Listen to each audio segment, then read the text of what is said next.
statistical criteria like number of staff or number of unqualified people. Well, there's a whole lot of criteria that you need to think about.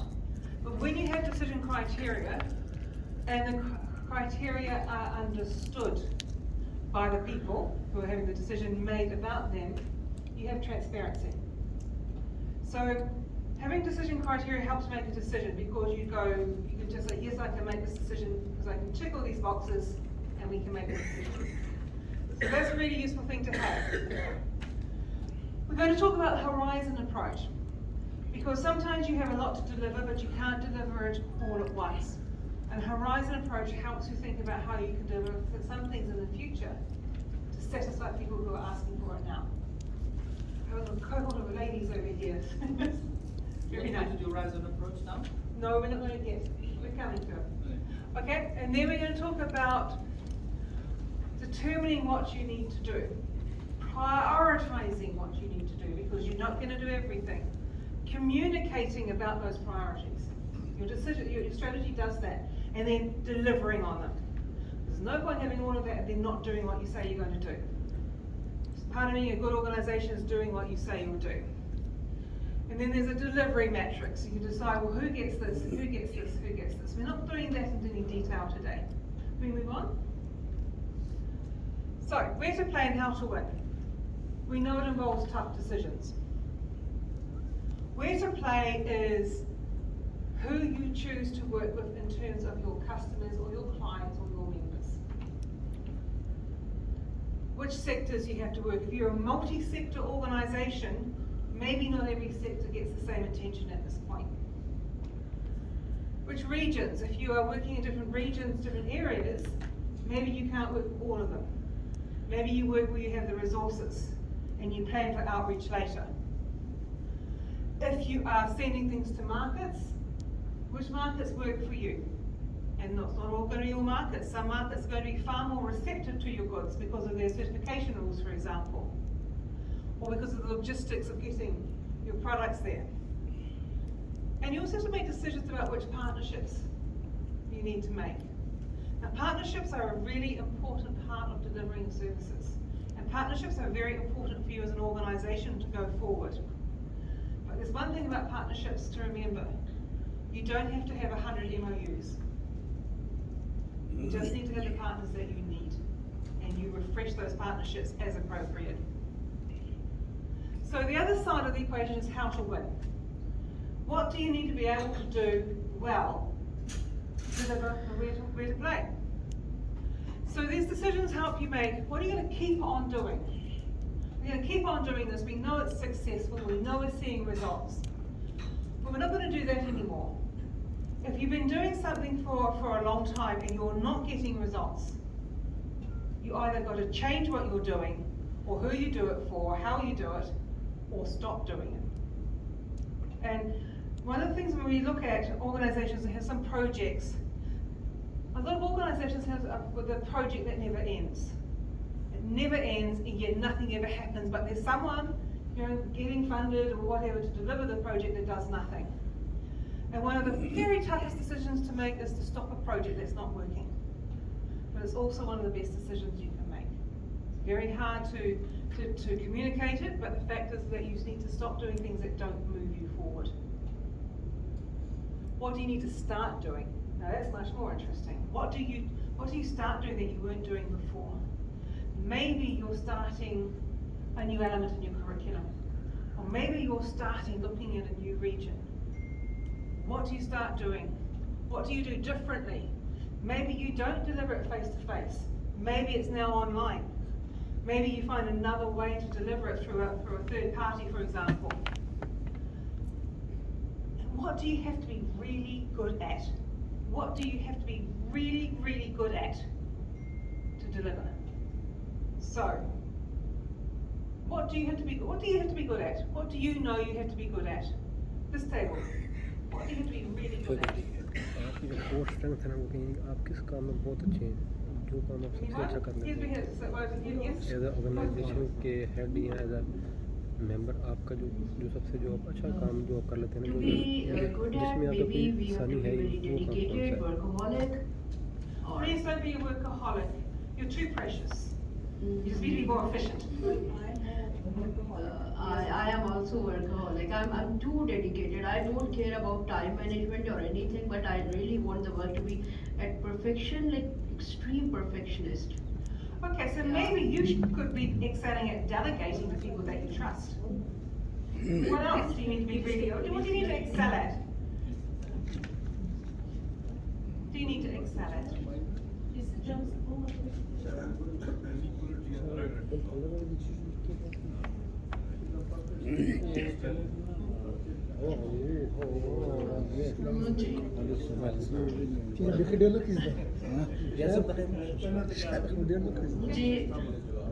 मुझे मुझ में जो है काम करने की जो मेरा मोरल कंट्रोल नहीं होता, मतलब मेरा जज्बा कम नहीं होता, चाहे मैं थकी हूँ.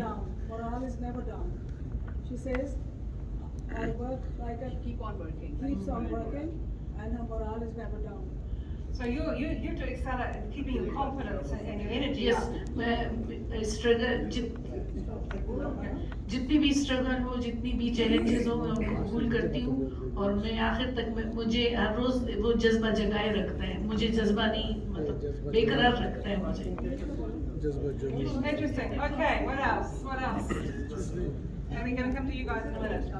What do you do? One thing, what do you need to be excellent at? Well, being in our position, we are very good because we are the locals. We are very good because we can assist the local situations. So you're very good at local knowledge, local expertise. Okay, can we pass the mic over? We'll go to the side. Yeah, anyone else here, or we move over? If you're trainers, you have to be really good at communicating.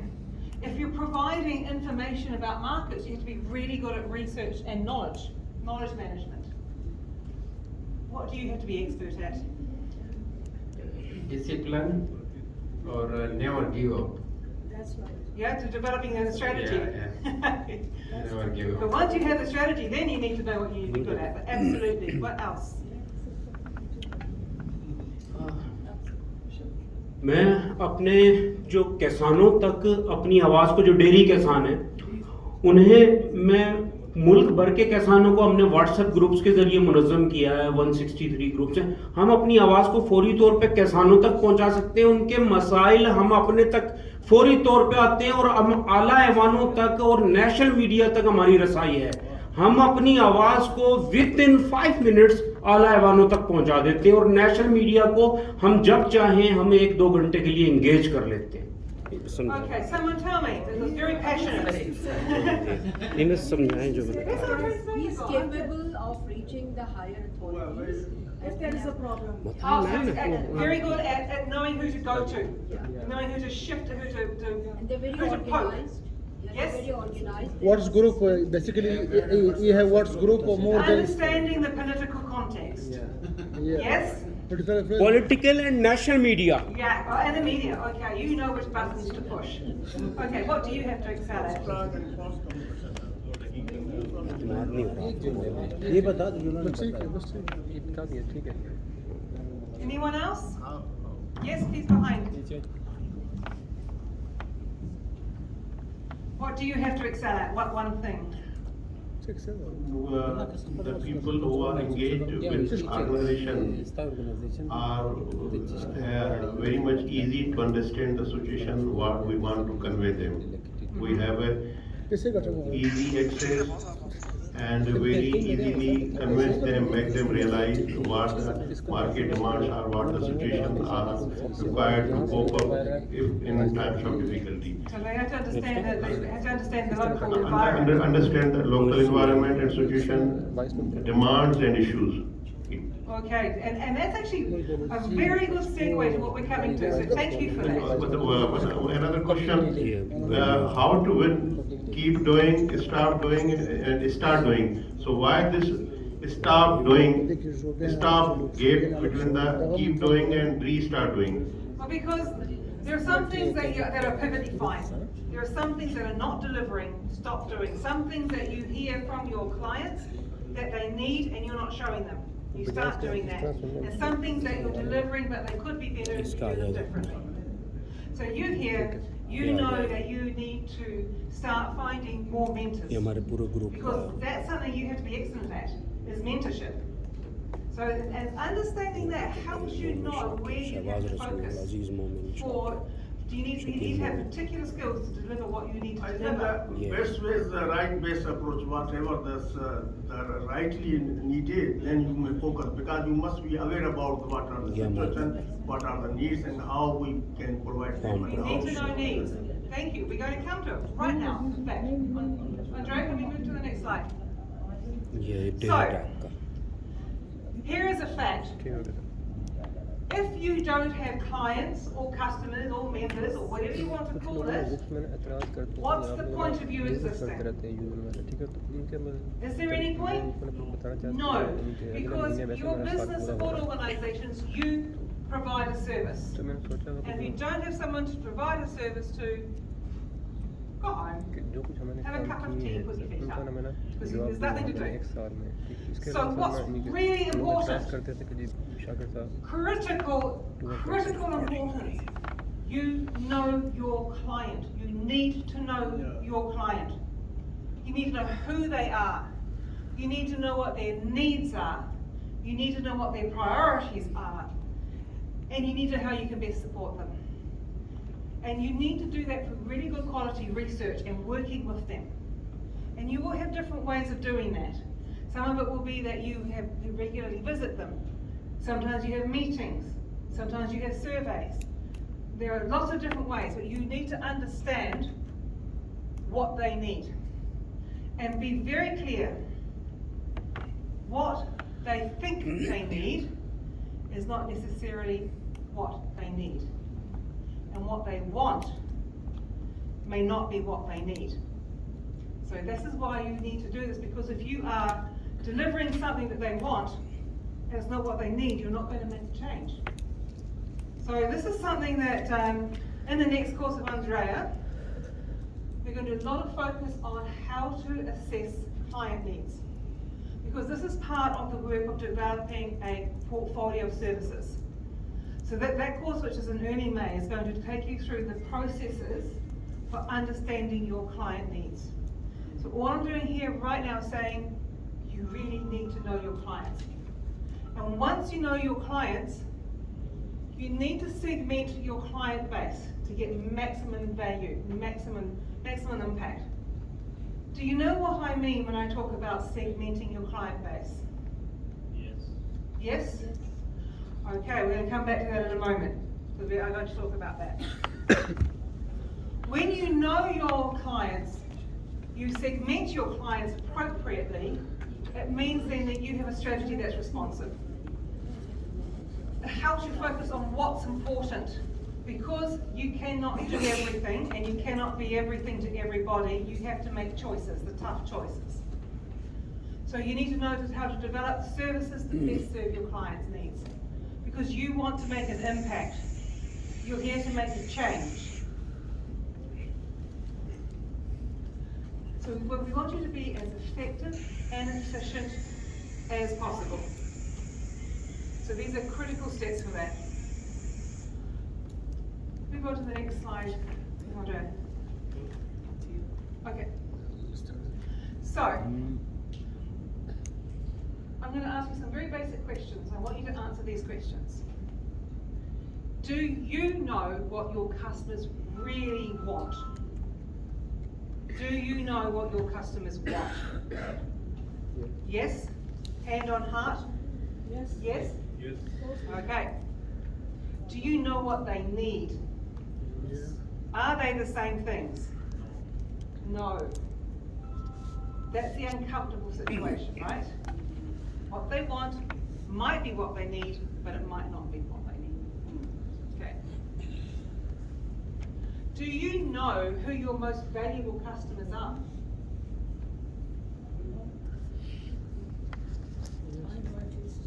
If we are doing our business, we must be familiar about who's the valuable customer. Well, it is. This is a very good point. What does valuable mean to you? Yeah. And a valuable customer might be someone who is a really good role model Exactly. for the others. A valuable customer might be your most successful exporter. a valuable customer might be the one that pays the highest membership fees. You need to know what valuable means to you. Many companies, they are introducing their valuable clients to others for the inspiration also. Yes, so you need to know what's valuable to you and how to keep it. Yeah. You need to be able to prioritize those customers that have the most impact. Okay, so for you, for example, people with incubators, the customers that you know are going to create the most movement in their ability to establish. And that's for several reasons. First of all, because you want them to grow and you want them to become proper businesses and exit the incubator, because that's success for you. And when they exit the incubator and they're successful, it means you have more space for a new one to come in, but you also have a role model. That's what you call valuable. So you will have others. Some of you will have a valuable customer who has managed to transform the health of their herd, because they've listened, they've taken the advice, they have been diligent in doing what you've shown them to do, and now they have a herd that's healthy. Plug charger. Okay, people are having trouble with their phones this afternoon. So, and if they've managed to transform their herd health, what are they? They are role models. Not only are they successful in doing what they want, but they're also showing others that it can be done. So there's different types of valuable for you. But when you know who they are, you prioritize them, because you lift them up and you show them off and you use them to help you reach others. Can you go back to this, Andrea? Do you understand the common needs that all your customers have? There'll be some things that they all need. Maybe they all need access to finance. Maybe they all need training on business planning. Maybe they all need better quality seeds. I don't know. And you'll also have ones who have particular needs. That's why you need a segmentation framework, because you group who needs what and what you can give to everybody. Okay, now. So, what we talk about is the different ways to segment. You can segment by need. These are the businesses that want to work with you. Why do they want to work with you? Because your support is going to make a big difference to them.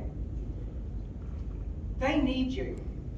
But then there's the group here where you segment by the value that they have. These are businesses worth investing in for you because their growth makes a difference to the economy. Maybe they're better exporters, maybe they're better at packaging, whatever. But they may pay higher fees, for example, but you need them. And what you're aiming for is that space in the middle. They need you and you need them. If you don't have that nice scan across, you're going to be a bit lopsided as an organisation. Does that work for you when you're thinking about who your client base are? And the ones that need you, and the ones that you need. Now, most of you will be focusing on the ones that need you. But you need sustenance yourselves. You need support, you need knowledge, you need these ones that support you by being successful. Because they give you credibility. Yeah? Yes. All right?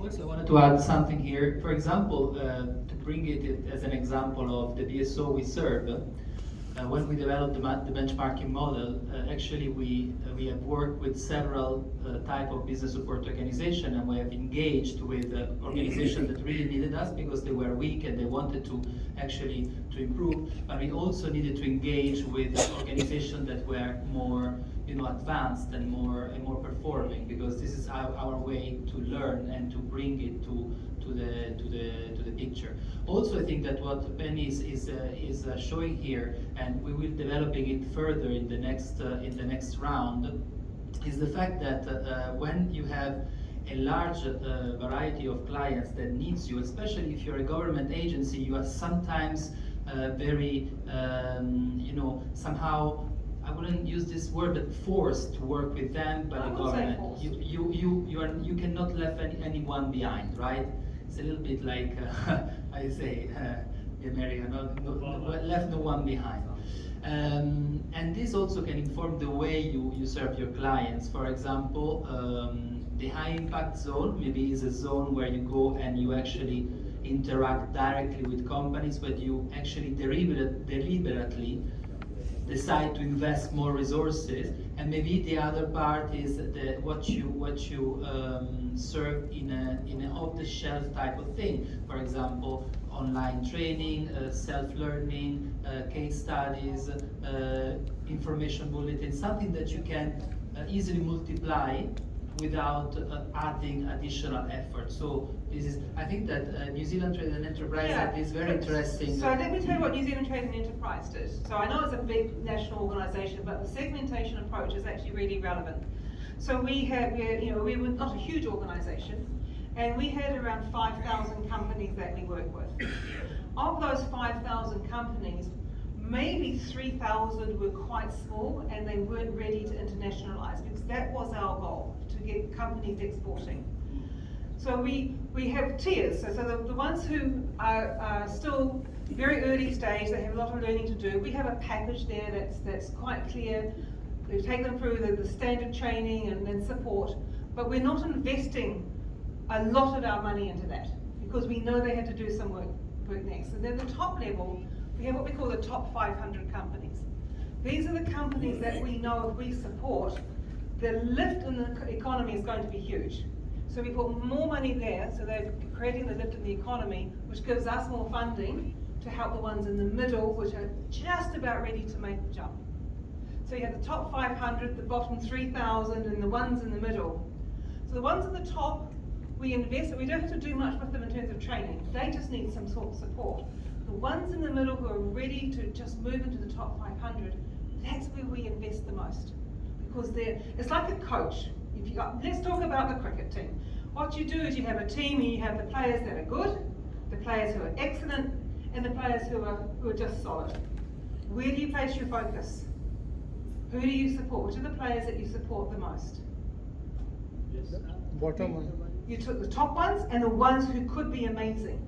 Because they're what you call your pipeline. They're the ones who are going to be the next big ones. Because the ones at the top are eventually going to retire or get injured. So you need to focus on the ones who are going to step forward and step up. And they're not always a sure bet. Some of them will not get there. But if you're focusing on the ones who've got the most potential to move, that's how we looked at using our funding. So we had to have another fight with the minister. Look at that, I'm always doing that. Because the minister said, help everybody the same. And if we helped everybody the same, either we give everybody a low level of service, which we didn't want, or we stopped helping so many people. We didn't have the money to help everybody. That's why we segmented it. And that was how we segmented it, by where they were in their growth and their potential for growth. And within those segments, we had really, really strict criteria about what was going to be a successful, high growth potential company, what was a top company, what was the bottom. We were very, very clear. We could defend that. And the minister said, no, actually that's fair. And then there were other ones that we were able to give off to SME development agencies that actually you're better to deal with these people. So that's what we did. We segmented it, and it was tough. And we had to be very, very clear with the client, saying you're no longer our client, or you're going to be our client, but you have to commit to this, because we had this other thing that we called committed and capable. If an organisation, if a business was high growth potential, they had to commit to working with us. What did that mean? They had to share their information with us. They had to share their income, their export, their export receipts. They had to share everything with us. We got engaged with them on their governance levels, talking about how to support them with that. We created a journey for them. It was high dependency work. And if they were not committed and they weren't capable to do that, we did not work with them. Now, this is something you might want to think about. It's tough. But if you have limited resources, you should be looking to focus on who needs you the most, but also who has the most potential to succeed. Because if you haven't got much money, you wanted to make an impact, you make an impact for the ones with the best potential.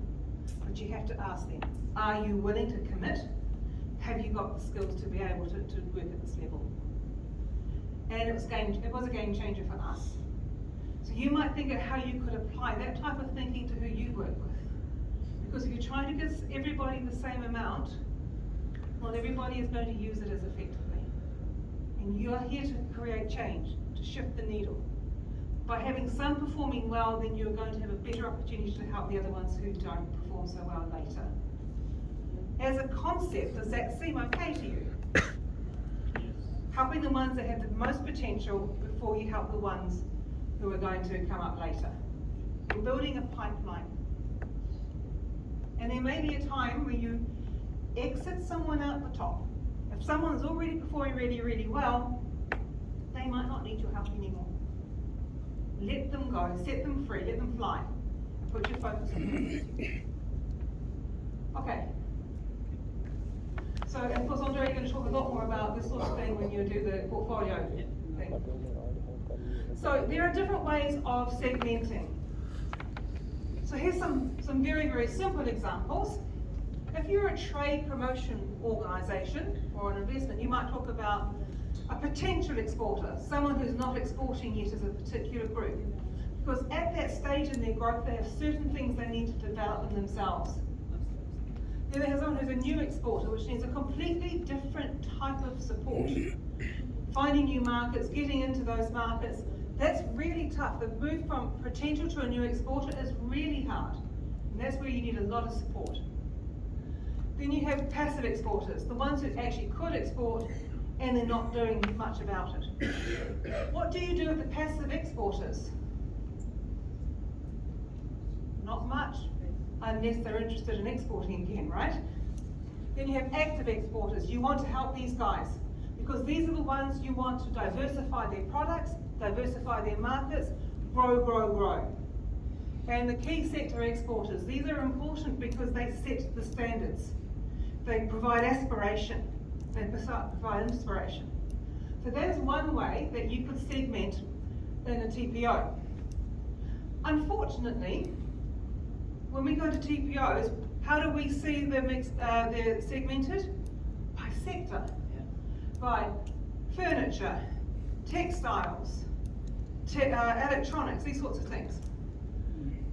There is a value in having some form of understanding of the segments of those sectors, but in fact, when you think about the exporter journey, the skills they need, no matter what industry they are going to be the same. So at the beginning levels, you don't need to segment them by sector so much. You segment them by where they are and what they need to learn. Because when you segment them by where they are and what they need to learn, then you can tailor your portfolio of delivery and support to what they need, as opposed to what the sector needs. You can have sector experts later.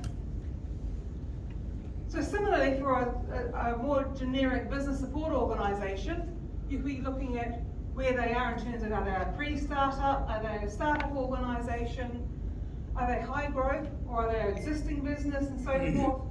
And think about what sorts of businesses. There might be cooperatives, there could be associations, there could be sector groups, all these types of things. But those are the ways that you can segment with BSOs. Inward investment, you have potential investors. They're not investors yet. So you treat them differently to the ones who actually have much more potential to bring something in. Always more efficient an investment to keep your investors than to find new ones. Always. And then you can look at different types, like there is a value chain investor or one with infrastructure. There's different types of investors you want to focus and target on. And finally, for membership bodies, you can focus on what they need or where they are. If they're a new member, or they're a returning member, or they're a gold member, and so forth. There are so many ways to segment, but by segmenting, it means that you can target your resources at specific groups instead of giving everybody the same. Because not everybody needs the same. Focus on who needs it. Yep. So, Maybe do we want to ask, because I think that is important, what you say in terms that the segmentation really needs to align also to the mandate of the organization. For example, for TPOs, the export, the stage of their export journeys is super important in order for them to segment, because as we will see later, our strategic objective need to be focusing on those specific stage of export readiness so that they can really achieve the results. In terms of, for example, I wanted to ask, here there are two types of organization, like a business support organization, there's a small and medium development agency. I don't know, do you have any way that you use to segment your clients does it change regionally? There is a national way in which you look at your segments, or is left to the provincial offices to look at that? And what do you use? Yeah, basically like in. Sorry for putting you on the spot, but I know as an organization you're quite covering the whole territory, so it might be useful to have your experience. Basically, in Pakistan, every region has their own sectors. Like in Balochistan, we have 5 sectors like agriculture and livestock. 75% economy of Balochistan consists of these agriculture and livestock. We have got minerals, we have got fisheries and the service sector. So every province have their own. Like 2 provinces, they don't have a coast. Like Punjab and KPK, they don't have any sea or seafood sector. So every SME or every region has a different dynamics. So we use them like this. Like our strategy could be a bit different. So you basically focus a lot on sectors? Yeah, sectors, yeah. Sectors and subsectors, yeah. Okay. And you're focusing on companies that are not exporting? No, basically we are the small and medium enterprises. So basically our focus is the small, micro, small and medium. So usually board of investors, usually, they are involved in exporting things. Okay, so can we talk about, you want to talk about your segment? Yeah.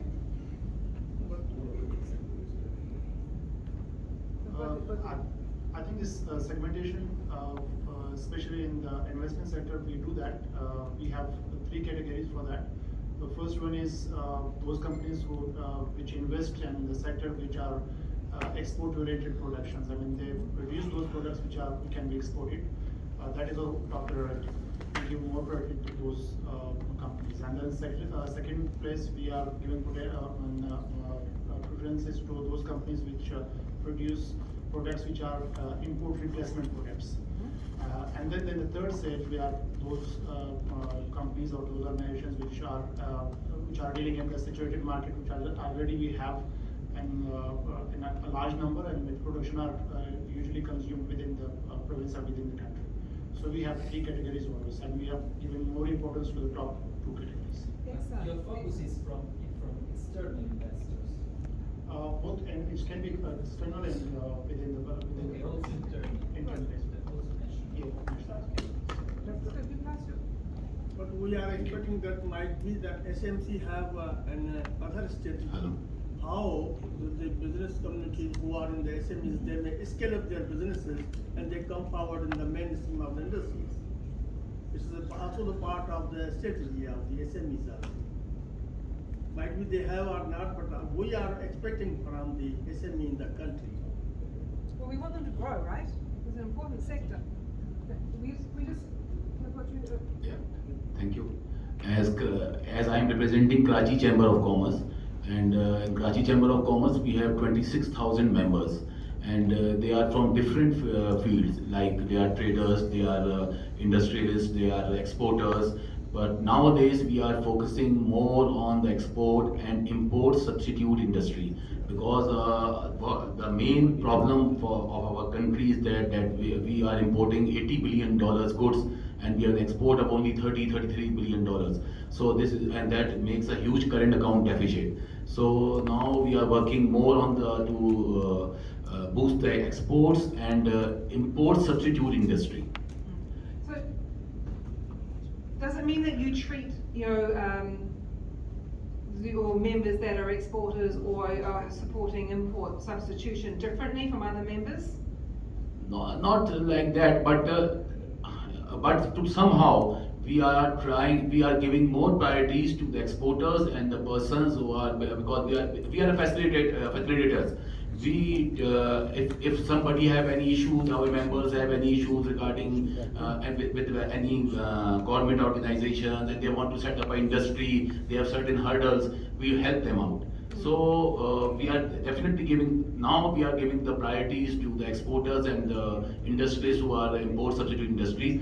We are also resolving the issues of the importers, like the issues are that we have current crisis of foreign exchange, so there were commercial importers, they are stuck up the containers in the port, so we are also helping them out, but priorities are this.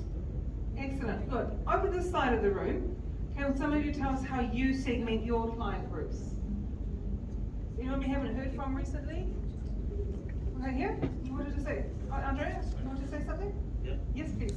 क्या कहा है sir मेरा ध्यान है यश बात I am from a business-based organization, All Pakistan Fruit and Vegetable Exporter and Importers Association. In current situation,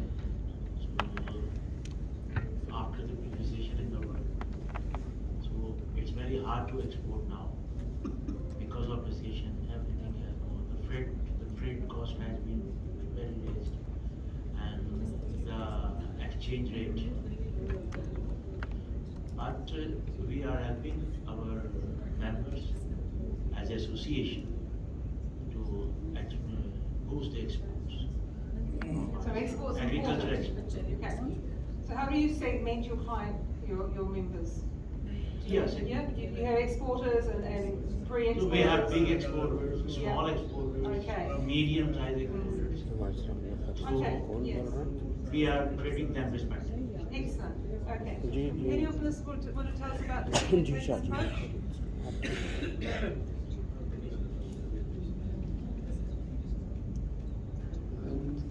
We represent the grower community. The Chamber of Commerce, just like the Karachi Chamber of Commerce said that they have 26,000 members. We need the grower community as well, the livestock. Why not they dialogue or force the commercial attaches throughout the Western countries and Gulf countries to dialogue or a seminar to attract the GVs, joint ventures, through investment. Well, I don't know what your investment agencies do, but I certainly can tell you that and other investment agencies do have a relationship with their consulates and so forth and actually provide training to them. So it's, I think it depends on the right approach. They attract involve the value-added products, value addition, and other agro-based countries, agro-based industry through investment. Their product exhibitions and attract the international investors to join the joint ventures, joint investment. But is that a segment? Yeah. Because we're talking about segments. It's a segment. Yeah, okay, I think that's good. Okay, should I answer to this question? Yeah, I think you might as well, yes, go on.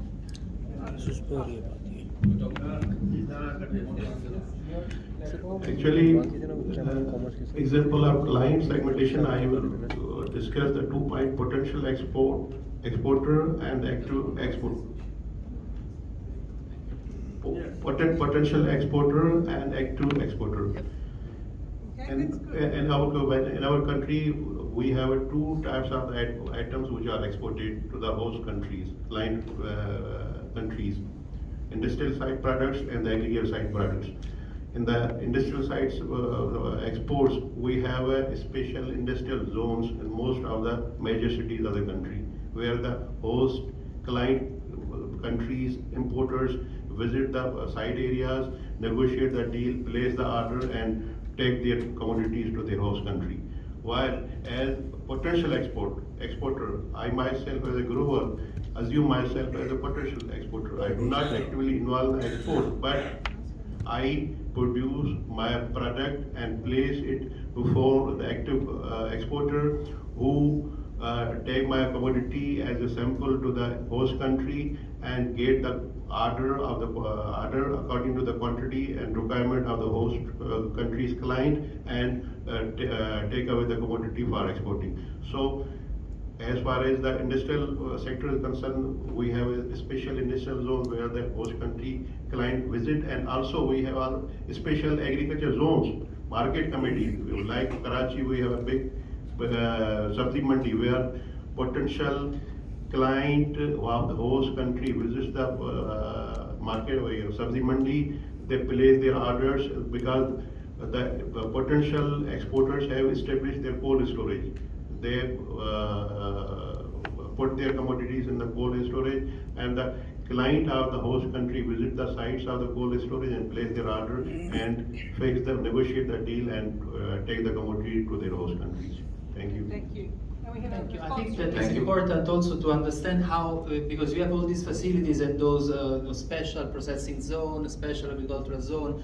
I think that the matter of the exercise that we are doing is how do you select which companies goes to which actual facility, because as Penny explained earlier, what we want to achieve is this high potential zone where actually the investment that we do yields a high level of impact. Exactly. So it's important that you know the mandate of your organization really aligns to the needs of the organization, but also to the segmentation that you can put in place to One segment comment them. from Andreas, one comment from Yeah. the chamber. You want to Chamber? say something? And then I think Thank you.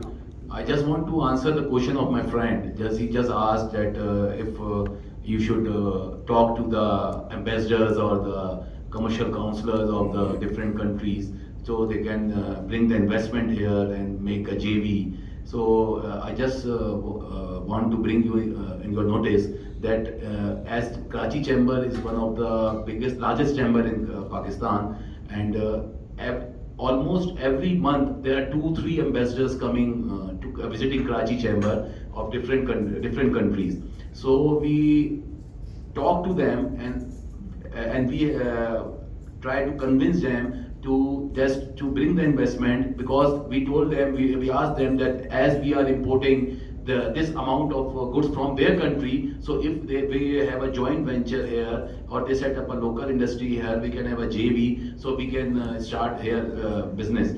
But issue is that because of the political uncertainty in our country, they are just somewhat reluctant to bring the investment here. This is the main issue.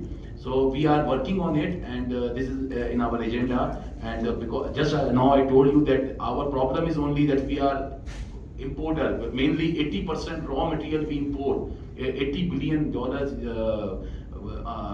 goods we import, and just 33 billions we export. This is our main issue. Just I told you this. So this is in our agenda, and we are working on it. Inshallah, it will. Let's see. Hopefully, it will be done. I think we were talking Yeah, I will. Can we just bring it back to the Yeah, I will the be topic? focused on the topic, Yes.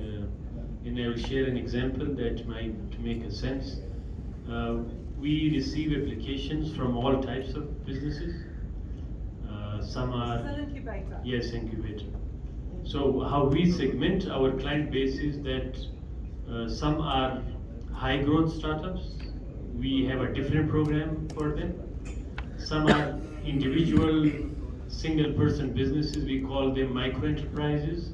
So we have a micro enterprise program, and we have a startup program for high growth businesses. So this is how we divide the clients, and of course we focus more on the high growth startups.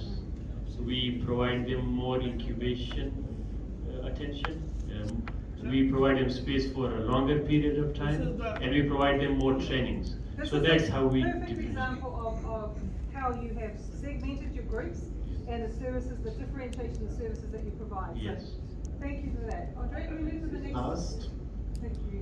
Yeah, our segmentation is different, and the initial or the very grassroots level setup that we do perform and provide, that is a nursery. Nursery to a very common woman, but skilled women. We approach them, we prepare their small groups, we identify their potential skills, we give them directions to prioritize what skills they can enhance and can convert that into a small micro enterprise. Nice process. These are our services, yeah. And we also bring them from non-formal to the formal sector. We are basically the nursery class for each woman, and we build their capacity, how to change your skills into a micro enterprise. We give them their names, we brand names. We also help them to register their small businesses. We also help them to be connected to the banks. We also enhance their capacity. If the woman is not literate, we also provide them financial literacy courses. And we also link them with SMEDA and provide them to the incubation centers. We also help them to send to the women chambers there. Because the criteria of the Women Chamber of Commerce is totally different and high-fi, and the common women of Balochistan cannot fulfill that criteria at the initial stage.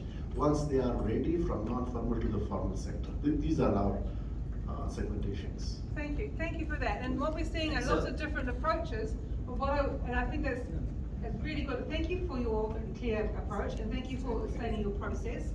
There is going to be opportunity to discuss this in more detail and greater depth in the next course that Andrea is going to do on portfolio, because you have to go into understanding segments and understanding needs. So there's going to be an opportunity to bring the conversation back to that in the next course. Where am I? That's what you just said. I just lost myself for a moment. Okay, so I just wanted to say right now, we're not doing it now. You are going to do it, because needs assessment, and there are some very, very good tools for that. One of them is called the business model. Business model canvas. Business model canvas. Very good tool. There's tools to do that, to understand client needs, and there are tools to help you segment. And these things you will learn. But today is not the day you're going to learn these things. But just know that when you have a good segmentation and you understand your clients, are very good preconditions to be able to do a good quality strategy. Okay. Andre. Do you want to do sectors? Sorry? Do you want to do sectors? Yeah, if you want. Yeah. Okay, so actually, I think that it was clear here during the segmentation exercise that some of you are very tied to their sectors, right? And this is something that, I mean, I take away three main things. You know, there is a need to focus on sectors, there is a need to focus on most of your markets. Formal and informal sector also is an issue, and also the fact that you are the level of maturity of those companies, right? So this is not, you know, set in stone, and I think that every organization needs to focus on what they need to on the matrix, on the element of the matrix. Sometimes it can be sector specific because you're very bind to sectors, but also the level of maturity of the sectors. So there are for sure some sectors that you should focus more than others. Why? Probably some of this comes from your mandate, and some of that comes from a selective risk approach to make conscious decision on where you want to actually focus, right? So we're going to see on the next slide how that works. And this can help you build a strategic scanning horizon. So there are some sectors that are now representing your current bread and butter, representing your current, the most revenue generation for your company is coming from that. But however, as we saw from from what is climate change and other external elements, can cause those sectors to decline, to change, and also in terms of demand, it can really change. So it is important for us that we do an horizon approach to keep working and keep supporting our companies on the sectors that we are actually yielding the most revenues at the moment, but also setting seeds and putting seeds on sectors that might actually be more important in the next future. What shift can be made to serve to your service offering to improve the competitive advantage of all sectors? So this is something that is still where to play in terms of how do you select the right mix of segment versus sector. And this is a little bit the metrics of where to play and how to win. What I was saying before is that what you see in the core part here is the service and the market that you're currently serving represent your core module, your core, let's say, focus, okay? Because it's Horizon 1, where you optimize traditional market and you support current revenue streams, okay? So you should not abandon those in order to go a little bit on the unknown and go into adjacent type of sectors or services. However, you want to still nurture the medium to long-term horizon so that you can actually bring in pilot sectors that you can see in terms of, that you can experiment in terms of how you can expand your business towards that. How you can do that? Well, you can either use the same products on different markets, or you can actually, because the products that you have, the company that work on this particular sector are familiar products that you know. So you can experiment on different markets, or you can actually experiment the different products on market that you know. Okay, so this is what we call adjacent. So you increment your products by expanding them on different markets, or vice versa. You try new products on a market that you know already. Actually, but this needs to be, it's an alternative. Either you use this is a way to minimize risk. If a product that you know, you can put it on a market that is new. You want to keep that. You invest some of your bullets, let's say, in that area. But when you go into the transformational and developing breakthrough into markets, which is Horizon 3, is where you actually put more effort in using new products and new markets, and this actually provides you, a much more high risk level type of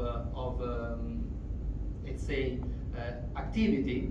However, not all of them will succeed.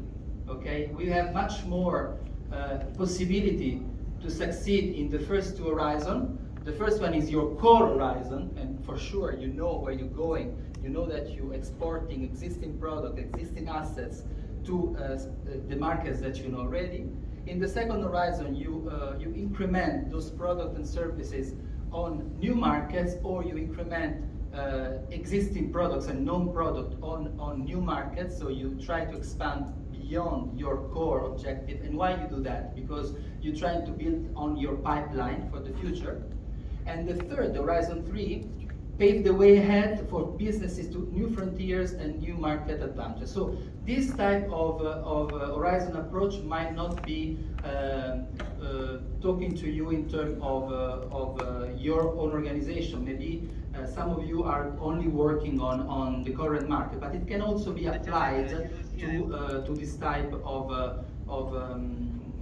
to national let's say context, by looking at how you can adapt existing product to your different actually consumption use in your country. So how can we build this matrix? Okay, so in the lower part here, this axis, we have a large set of high impact customer and priority sectors. So those are the customers that we know already. The more we move on the right side, we have medium or growing set of high impact customers in priority sectors. And on the right side, we have small set of high impact customers with high to low capacity to grow, okay? On the other hand, we have well-known and connected at home in terms of customers, less familiar and connected geographically adjacent markets. So this is, here we're talking about the companies and the sectors. Here we're talking about the markets, right? So here is the market that we know. This is the market that are less familiar but are geographically adjacent to the market that we have. And on the top we have less familiar markets. So as you can see, it's actually reproduce our core horizon 1, 2, and 3 into this matrix, where you have here products that you, markets that you know with products and companies that you have already. In the horizon 2, you have less familiar market, but that adjacent, where you can use actually existing products to be more effective. And then on the third range there, you have your products that you know, but that you export to actually not very familiar markets. So basically, this is how you build the impact. Penny, do you want to add something to this? Or now you use this, or this, we want to do exercise on that? So I think we just want to say is that the further you get out from what's well known and familiar, the more risk there is, but the more opportunity there is. Because markets have a sunset, they will stop. So if you're not thinking, if you're focusing here on the one in the bottom left, you're not growing. You can grow so much, but you need to start thinking about what's next. What's your pipeline? It is on. This one. It's on. I like this one better. Give me that one. This one works better. Okay, so what you need to be doing is thinking, what's next? Where else can you go? What else can you export? What can you diversify? What other markets can you go to? And you have to start exploring it. Inward buyer missions and things like that. Using the tools, using the country's tools about how you connect outside. And then you have the more distant ones. As Andrea said, more risk, more chance of failure, but a lot of work. But if you're not thinking there, you're not going to grow. Eventually, you have to think what's going to change in the world. The world is not static. Okay, so let's go to the next slide. Do you want to take over, or do you want me to do? Let's start it. Okay. So, talking about where to play. You need to know who you want to work with and why. You need to know where. If you have a regional focus, you need to know where you need to put that focus. You need to understand why that is. You need to be able to defend these decisions. If you are looking to be different, look for opportunities. If you don't have the resources and you don't have anything different or new, don't look to take competitors on head to head. You haven't got the time, the funding, the bandwidth, the energy to do that. Better look for something niche and special. Just be different. Be different. So by planning ahead, it helps you be more competitive. That's why you do the PESTLE. You see what's coming. That's why you do the SWOT. You see the opportunities. And you understand what the threats might be to stop you achieving it. And you have to be prepared to change. So we had questions earlier this morning about should we change our strategy? Yes, at the appropriate moments. The strategy is a flexible document. But you need to be able to understand what those opportunities are and defend them, and have a reason to put them in the strategy, or do horizon planning, which we will do in the next session.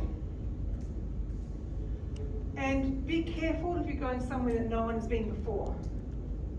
I mean, it could be amazing. You could discover an entire new continent of possibilities. Or you might discover a vicious dragon that's just going to chew you up. You don't know that. That's why it's so exciting, right? So we go to the next slide, Andrea. What we've been talking about is that left-hand side, that tricky left-hand side of your strategy on a page. Now knowing, and lost a lot of people, I don't know where they've gone, but knowing what you know, knowing what you're doing now, would you be able to identify the segments that you need to focus on as a BSO to get the best impact? Could you fill in, appropriate to you, the where to play? Who you're playing with, which areas you're going to be playing with, and if you are in markets and so forth, or sectors, what they are. You don't have to have all of these, this is just a suggestion. I have a question. Yes, please. There are, when we talk about where to play, we have to keep in mind the sector, Yes. the market, the Yes. segment. Yes. I'm But just you may, wondering. but you may not have to have all of them. Yes. You may not have to Yeah, have all of them. that's exactly my question. Whether we have to do all of them, or if we have to, in which order, and. So the first, I think the one that you have to focus on most is the who you're working with, your customers, because that's the one that makes the difference. If you are an exporting organisation, you're supporting exports, the sectors in the markets are going to be more important, but in others maybe not so much. Yeah, you just might be talking about the who you work with, and that's all you need to write. Okay, or you might say, yes, I want to work with women entrepreneurs in the textile and olive oil sectors or something like that. Those are your decisions. Or you might say, I think I need to work with youth. I need to work with youth because they offer the most potential to bring in the new farming practices. And if you work with youth, then you need to think about the technology, because what does attract youth to an industry? They don't want to work hard, really. Is that true here? Yes. Young people don't want to work so hard, they don't want to do the manual labor so much? Very true, yes, you're right. Going right? Okay, so it's global. So, and this is one we've come across in Ghana, is that they have, all their cocoa farmers are getting really old, just like me. Yeah, and they want to bring in women because of the fresh thinking, and they want to bring in youth.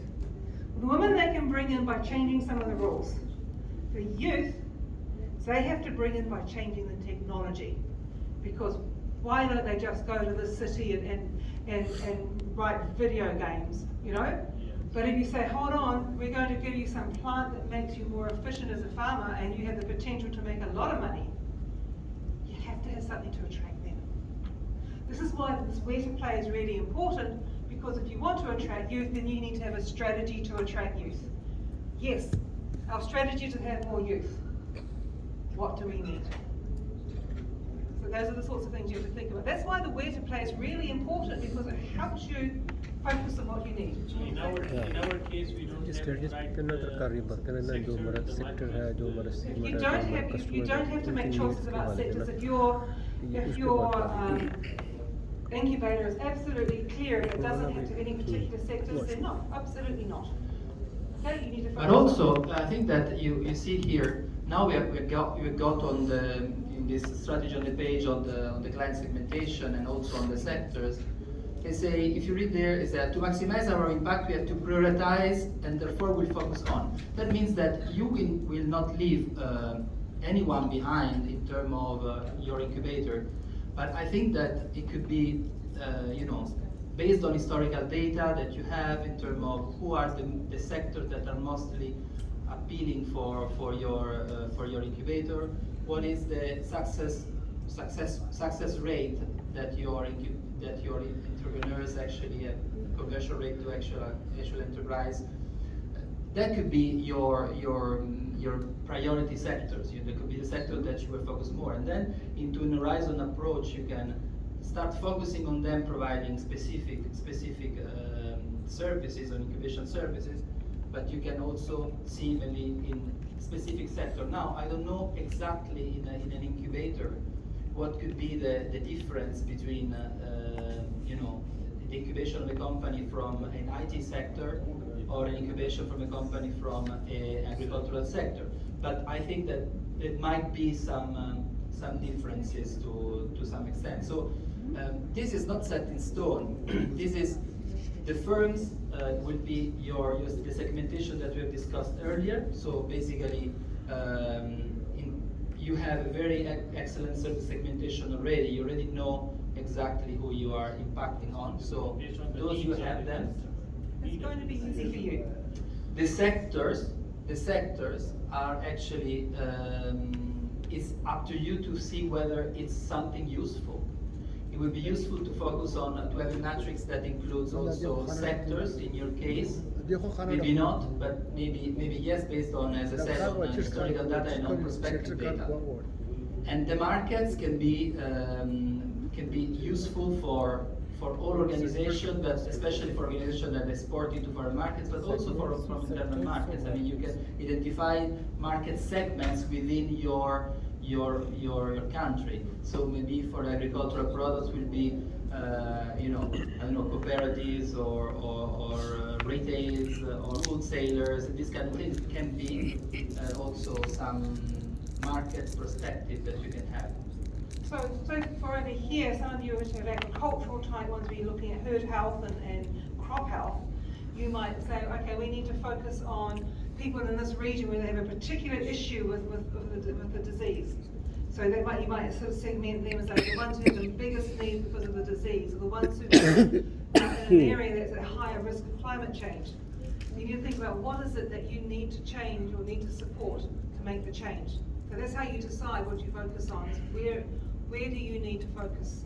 So it might be that you need to have small scale farmers in a particular region are going to have more focus than some of the others. That's why we want to say is think about who it is and what sectors, what areas that you might need to focus on. And if it's just about the who and not the areas or sectors, that's fine too.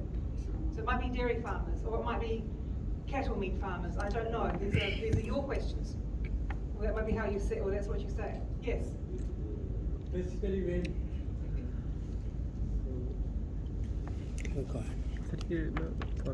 as I give an example, on the time of the corona, the new term digital marketing emerged. In our organization strategy, we basically did not consider youth as a partner. But when the digital marketing emerged, definitely we access the youth because they have access to this type market. Exactly. Ignore youth at your peril. Yes, and in the same, the climate change, when the flood came in the Sindh, the crop pattern is entirely changed. So the new terms we adopted, that the climate friendly or climate resistance agriculture. Yes. So you might say you focus on youth and the areas, the sections you might focus on are about sustainability and so forth. So basically, on a strategically point, when you develop the strategy, but the external factor involved it, and maybe you would also review your strategy, new players are emerged, new marketing is coming to in your strategy. And you know that because you're experts, and you know that because you've done a pestle, and you know that because you've done a SWOT, and you understand your environment. You are the experts in your areas, ladies and gentlemen, not us, you know. So, afternoon tea is ready in a few moments. I would like you to think about that column on the strategy in the page. If you can easily fill that in now, do it. Otherwise, think about it during the afternoon and fill that in, because we're getting close to a complete strategy at this point. So I think it is almost afternoon tea time. I'm not sure. It is afternoon tea time, yes. Perfect. And then if we want to, maybe are we going to give some time to fill in this part here, and then someone want to discuss that can do it or not? If people have time to do it and they want to discuss, absolutely. Okay, so have a look at your strategy on the page, whether you've got the hard copy or whether it's on your laptop, and see what would you put in that left-hand column. Okay? And then